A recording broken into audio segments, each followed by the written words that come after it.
Hello, Richmond.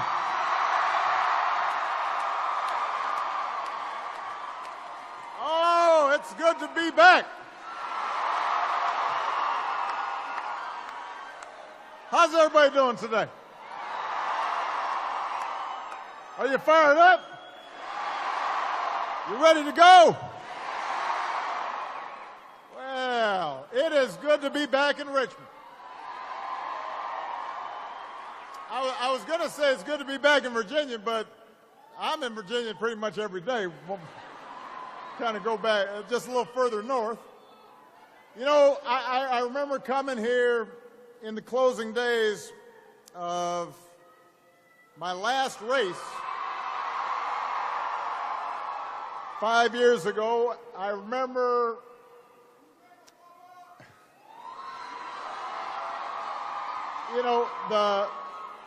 the enthusiasm, the generosity, the warmth of the people of Virginia. I remember that when I first announced for my candidacy as president back in 2007, the first major elected official outside Illinois was a certain gentleman named Tim Kaine. And Ann Kaine's right there. And I came here and I said to Tim and Ann, "What the heck are y'all doing?" Because nobody can pronounce my name yet. But they believed in me, I think, even before Michelle did. So I will always have warm, fond memories of Richmond, Virginia. Part of the reason I've got warm memories is because I got good friends here. That includes your governor, Terry McAuliffe. That includes your attorney general, Mark Herrick. That includes your next lieutenant governor, Justin Fairfax. That includes outstanding members of Congress like Bobby Scott and Don McEachin, your mayor, LeVar Stoney, and it includes the next governor of the Commonwealth of Virginia, Ralph Northam.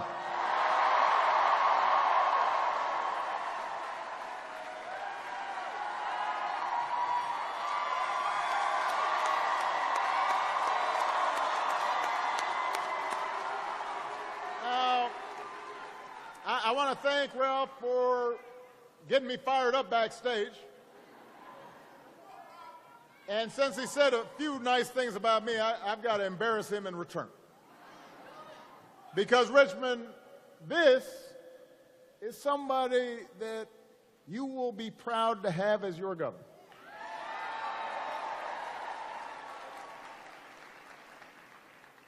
Ralph's whole life has been about honest, responsible service to others. One of the stories I love is about Ralph and how when he was a cadet at BMI, his fellow cadets elected him president of the honor corps. Now let me say this. When I was in college, I was kind of a goof-off, so they would not have given me that honor. But think about that. Even as a young man, people already recognized that this was somebody whose character made him trustworthy. Somebody with a code of honor and integrity. They trusted him to hold himself and all of them to a high standard. They trusted him to do the right thing, even when nobody's looking. And isn't that what we want in our leaders? Isn't that who we want making tough decisions on our behalf? honesty, integrity, a willingness to put others before yourself. That's the way that Ralph has always lived his life.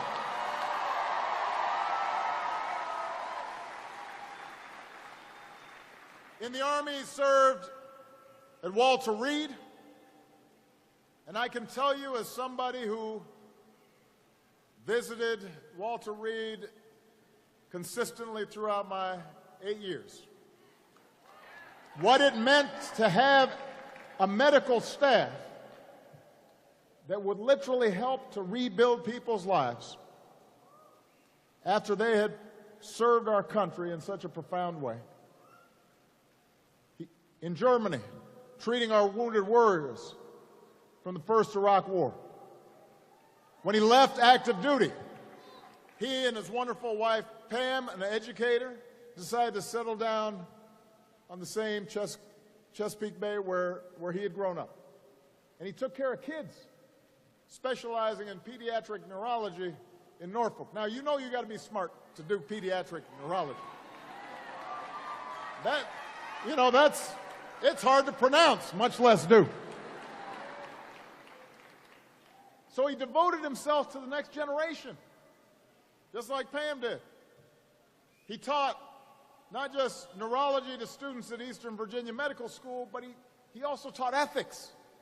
And for nearly 20 years, he has given his time freely to care for terminally ill children in Portsmouth. And if you ask him, he'll say those kids have given him more than he could ever give back. That's Ralph Northam. That's who is seeking your support for governor.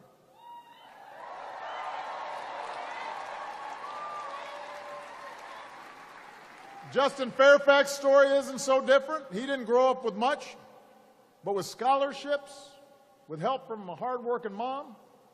Justin went to college, went to law school, gave over his life to public service just to make sure that any striving young kid could have the same chance as he did.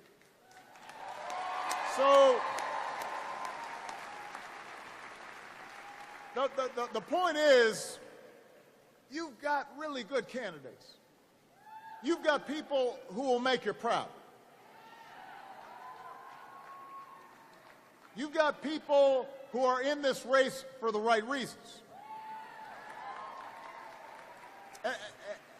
At a time when so many of us can be so cynical about government and public service, to have somebody step up who you can trust and who just wants to do right by the people of Virginia, that's worth something.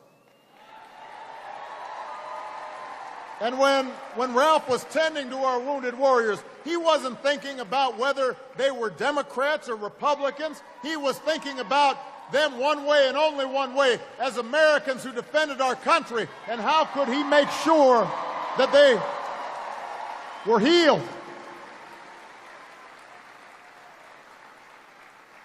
And so the question now, at a time when our politics just seems so divided and so angry and so nasty, is whether we can recapture that spirit, whether we support and embrace somebody who wants to bring people together. Yes, we can. We can do that. Look, I've always believed in that kind of politics. Yes, we can.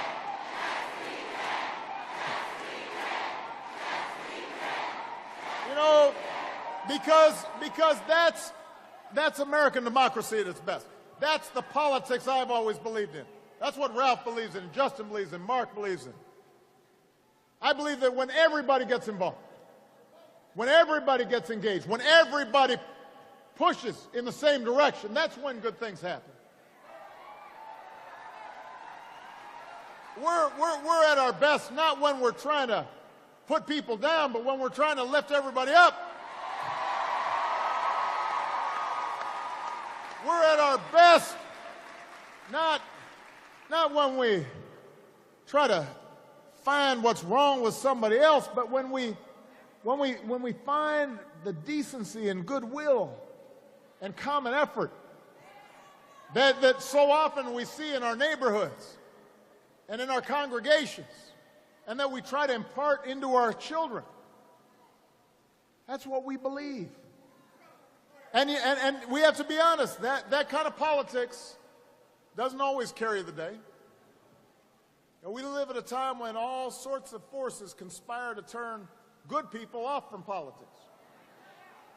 The way we get our news, the way money floods into our campaigns, the way our political districts are drawn so that candidates are rewarded for pandering to the extremes instead of trying to keep common ground and forging consensus. And by the way, Ralph wants to end the practice of gerrymandering so our districts are drawn in a nonpartisan way. We shouldn't have politicians choosing their voters. We should have voters choosing those who would serve them. That's one more difference between him and his opponents. But all these things conspire so that our politics doesn't reflect our values. Look, folks don't feel good right now about what they see. They don't feel as if our public life reflects our best. Instead of our politics reflecting our values, we've got politics infecting our communities. Instead of looking for ways to work together and get things done in a practical way, we've got folks who are deliberately trying to make folks angry, to demonize people who have different ideas, to get the base all riled up because it provides a short-term tactical advantage. And so sometimes that can feel frustrating. And look, I've been in this arena for a while, but what I also know is as frustrated as you get, the goodness of America, the goodness and decency and hard work and responsibility and sacrifice that's on display by the American people every single day in their communities all across this great country, all across this great state, people of every walk of life. It doesn't matter whether they're white or black or Hispanic or Asian or Native American, whether they're disabled, whether they are gay or straight. There are people all across this country that want to do things better, that want to work together. And I've seen the possibilities of our democracy. You've seen it. Look what we did over the last 8 years. Created jobs for the jobless, made it easier for young people to earn a higher education, covered more families with health insurance, brought home more of our brave troops, made sure we were looking after our veterans, made America a more respected leader around the world, started making sure that we're dealing with climate change in a serious way. We know what we can achieve when we put our minds to it and when we're working together. And this year we've seen countless people get active and organized and march, not just for themselves, not just for their own narrow interests, but for the well-being of others. We've seen people who never thought about jumping into the arena before. Suddenly they're grabbing a clipboard. They're putting on some marching shoes. They're going to run for something. They're going to go out and fight for a cause. Right here in Virginia, there are 50 first-time candidates running for your House of Delegates. People who will write your laws about public schools and fair wages and criminal justice reform. More than half of them are women. A dozen of them are millennials. So if you want a House of Delegate that looks more like Virginia and understands your life, then make sure to Get out and vote for the whole ticket, not just a little bit of the ticket, the whole ticket.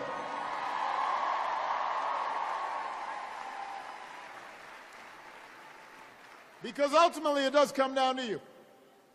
You know, I've said before, the most important office in a democracy is not president, it's not governor, it's not mayor, it's the office of citizen. Because in a democracy, ultimately you decide what kind of politics we have. You decide it by what you do and what you don't do. You decide by whether you're active or whether you're not.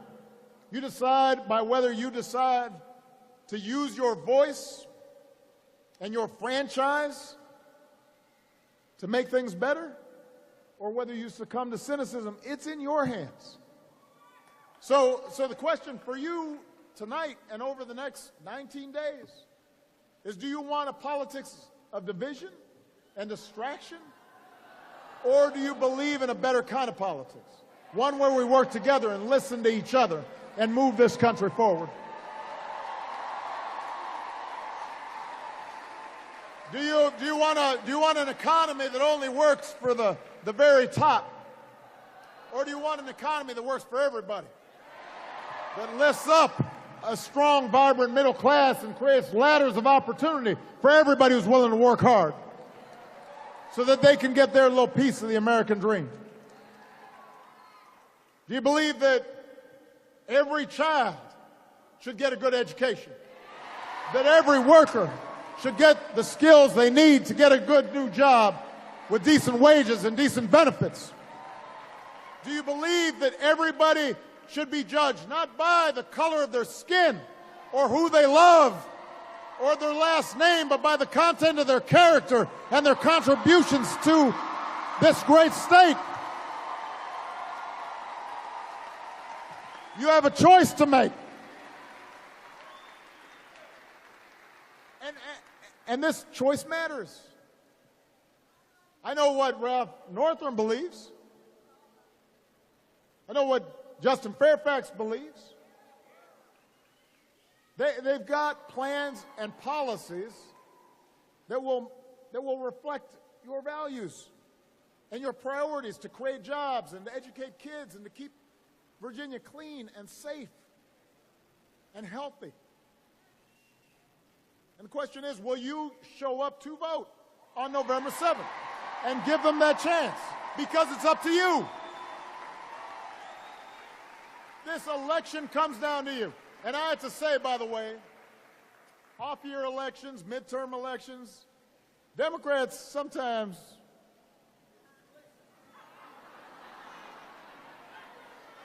y'all get a little sleepy. You get a little complacent. Now this is not my opinion. This is the data. This is the data. During presidential elections, everybody gets all excited. And then when it's an off-year election, suddenly everybody, what, there's an election going on? Huh? And so as a consequence, folks wake up and they're surprised. How come we can't get things through Congress? How come we can't get things through the State House? Because you slept through the election. But the stakes now don't allow you to sleep, because it's going to come down to how bad you want it. I don't want to hear folks complaining and not doing something about it. All the young people out here,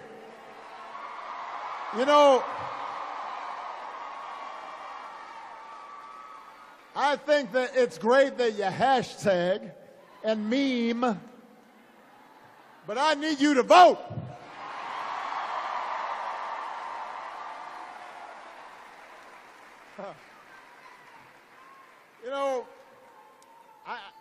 I tend not to watch a lot of TV, even though I've got a little more time on my hands, but Michelle and I get the same commercials in D.C. as y'all do here. And I've seen enough of them to know that Ralph's opponent is pulling from that same old playbook. Don't boo, vote. Don't boo. Booing doesn't do any good. Voting does some good. You know, but I mean, we've seen this so many times before. You know, you got the advertisement, and there's some voice, ominous, and there's, you know, everything's kind of dark, and there's like a bunch of just letting you know that somebody's coming to get you. That our values are at risk. If you vote for Ralph, they don't really tell you exactly why. We've seen it before. And it's a tactic, by the way, that shows Ralph's opponent doesn't really think very highly of Virginians. Because I don't think anybody really thinks that somebody who spent his life performing surgery on soldiers and children suddenly is cozying up to street gangs. You know, that strains credulity. That sounds like a fib. Sounds like an okie doke. Nobody believes that. Does anybody really believe that Ralph spent his whole life in Old Dominion and then he's going to run for governor and suddenly try to erase Virginia's history? That is not what this election's about. That is distraction. That is phony. That is divisive. It's not true.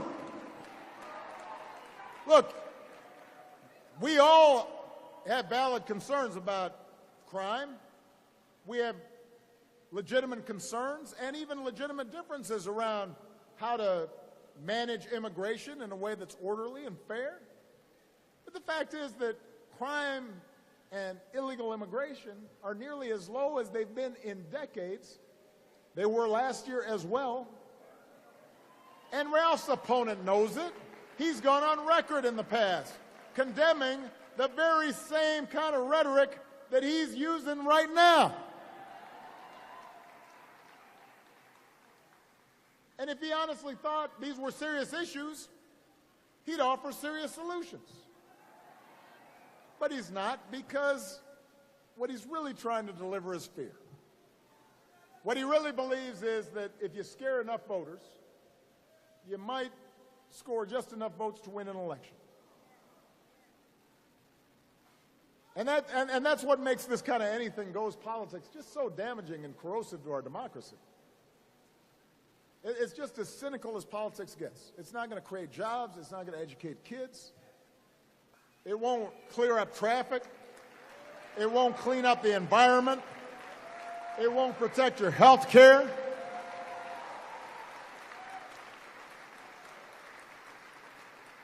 I mean, you notice I haven't been commenting a lot on politics lately.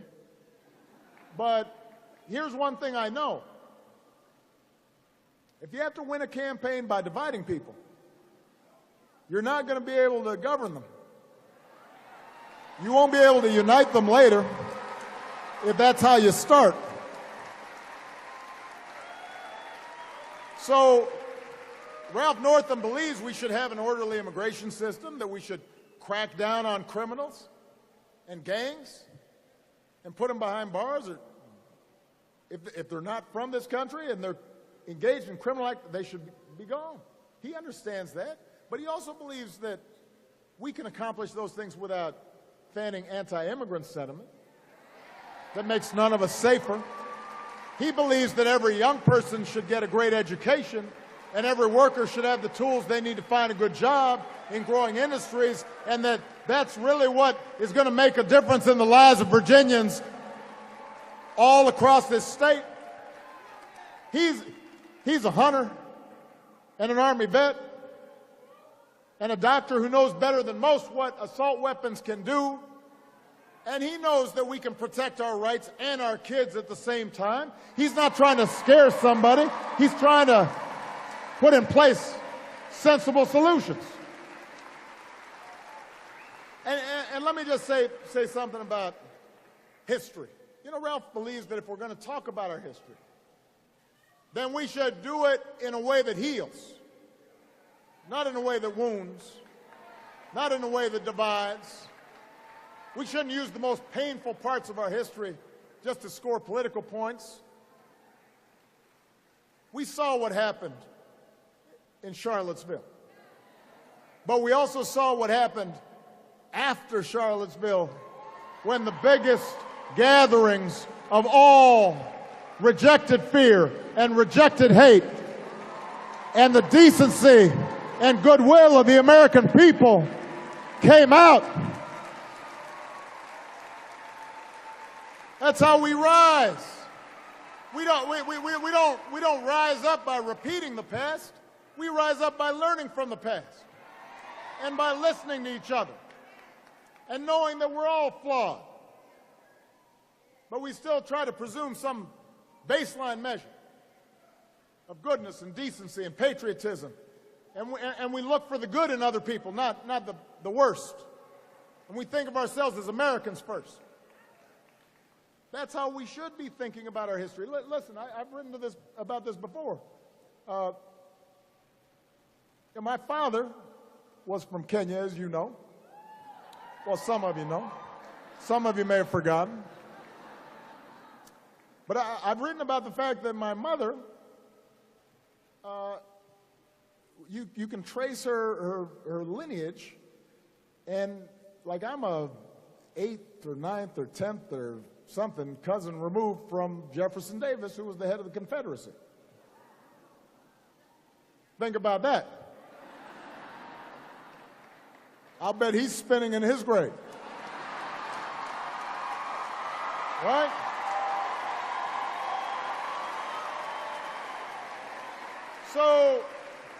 So the point is that that's America. And we claim all of our history, the good and the bad. And we can acknowledge that Thomas Jefferson, one of Virginia's most famous sons, owned and sold slaves. That's not disputable. And we can also acknowledge that he wrote the words, "We hold these truths to be self-evident, that all men are created equal, that they are endowed by their Creator with certain unalienable rights, that among these are life and liberty and the pursuit of happiness." And we can recognize that even if our past is not perfect, we can honor the constitutional ideals that have allowed us to come this far and to keep moving toward a more perfect union. That's what America is. That's who we are.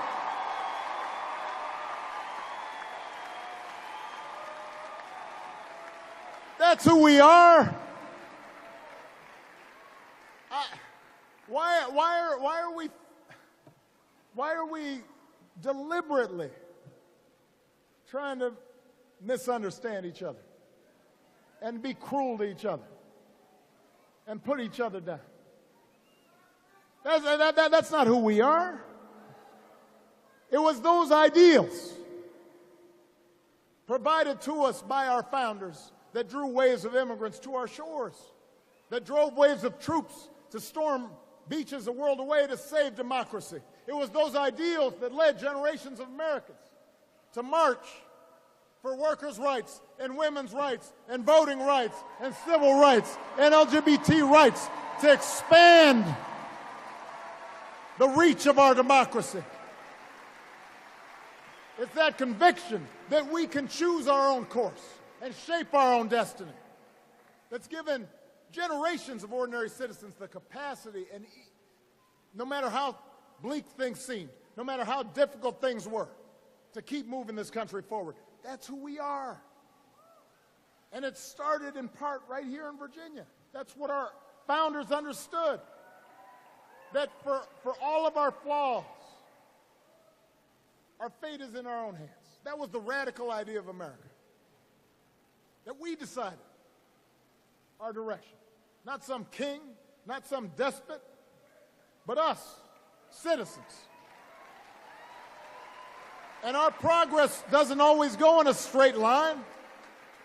Sometimes we take 2 steps forward and we might take a step back. They understood that too. But the idea of America is not about going backwards. It's about pushing forward. America is a story of progress.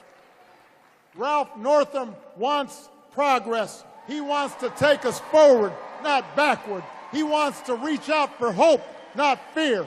That's where Justin Fairfax wants to take us. That's where you should want to take us. We need you to take this seriously because our democracy is at stake, and it's at stake right here in Virginia.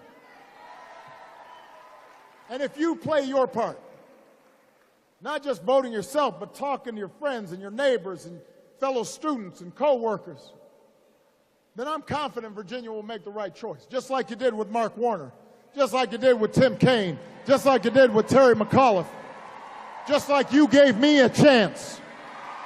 We need your help. Elections matter. Voting matters. You can't take anything for granted. You can't sit this one out. It's up to you. And if you believe in that better vision, not just of our politics, but of our common life, of our democracy, of who we are, if you want that reflected in our government, if you want our kids to see our government and feel good about it and feel like they're represented, and you want those values that you are teaching your children reinforced, the values of generosity and tolerance and community and hard work and responsibility, if you want to see that reflected, then you've got to go out there. You got 19 days to knock on some doors. You got 19 days to go out there and campaign. Is it 18 now? I started yesterday. That's why I need your help, to help me count and to help me make sure that we're making enough phone calls to get Ralph Northam elected, that we're making enough door knocks to get Justin Fairfax elected. If you do, I guarantee you, not only will Ralph Northam be your next governor and Justin Fairfax be your next lieutenant governor, but you are going to send a message all across this great country and all around the world of just what it is that America stands for. I love you, Virginia. God bless you. Let's get to work.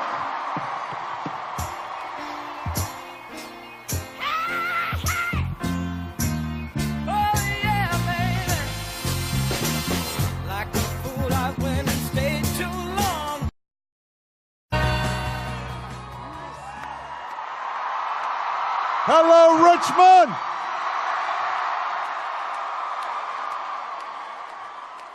Oh, it's good to be back. How's everybody doing today? Are you fired up? You ready to go?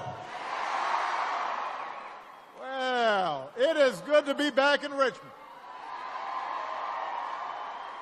I was going to say it's good to be back in Virginia, but I'm in Virginia pretty much every day. We'll kind of go back just a little further north.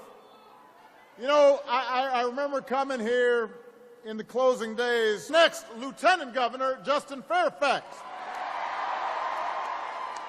That includes outstanding members of Congress like Bobby Scott and Don McEachin. Your mayor, LeVar Stoney. And it includes the next governor of the Commonwealth of Virginia, Ralph Northam.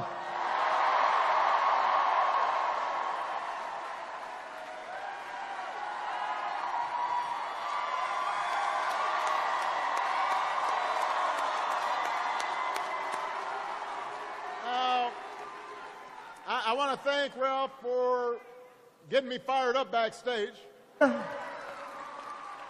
And I came here and I said to Tim and Ann, what the heck are y'all doing?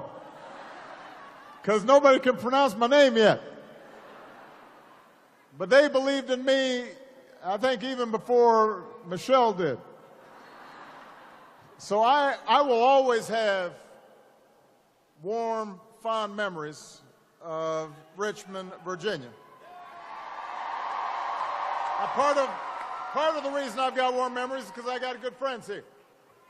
That includes your governor, Terry McAuliffe. That includes your attorney general, Mark Herrick. That includes your of my last race 5 years ago. I remember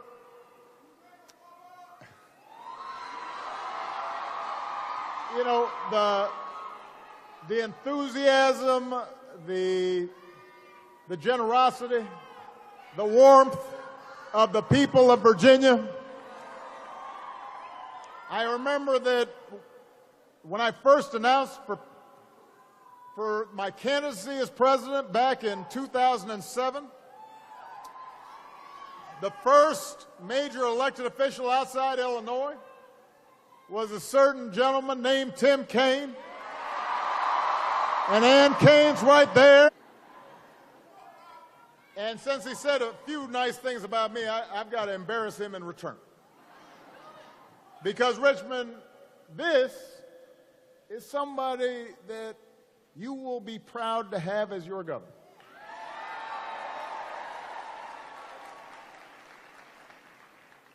Ralph's whole life has been about honest, responsible service to others.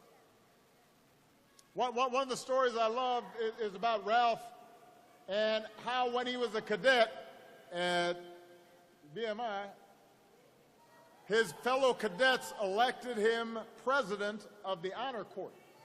Now let me say this,